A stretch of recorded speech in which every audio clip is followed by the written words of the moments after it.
Hey, so the last couple of days, I've been working on my own language. It's interpreted off Python basically, and well, it's written all in Python, and it's pretty shit. But I have plans to make it better in the future.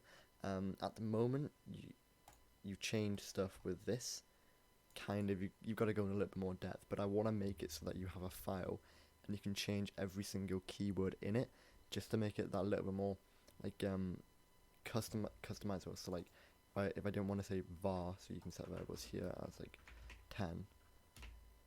I want to say let. You can change it to let, and it will work. It doesn't work right now, but that's kind of the idea of it. It's got some built-in functions like print, return, all this. Gives you random int, so I can do rand int 0, 10, and it gives me a random integer, and I use that along with everything else to create this. You can run this script by doing this, and we can get some numbers. So let's try 10, too low, 20. Oh, it was 40. There you go. And it calls the message, and it breaks out the while loop, and it does all that perfectly. It is lacking a lot of stuff. Of course, it's a one-man operation. But I hope to add to it in the future.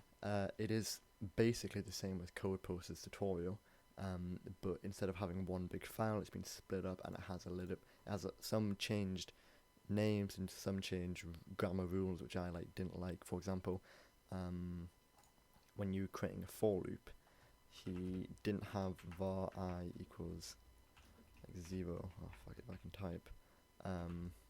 You know.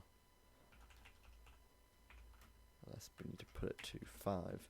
Oh, I can't edit it, but he didn't have the var thing here, which is something I really wanted to have. So there are some differences, and I hope to add a lot more differences in the future. So keep an ear out for it, I guess.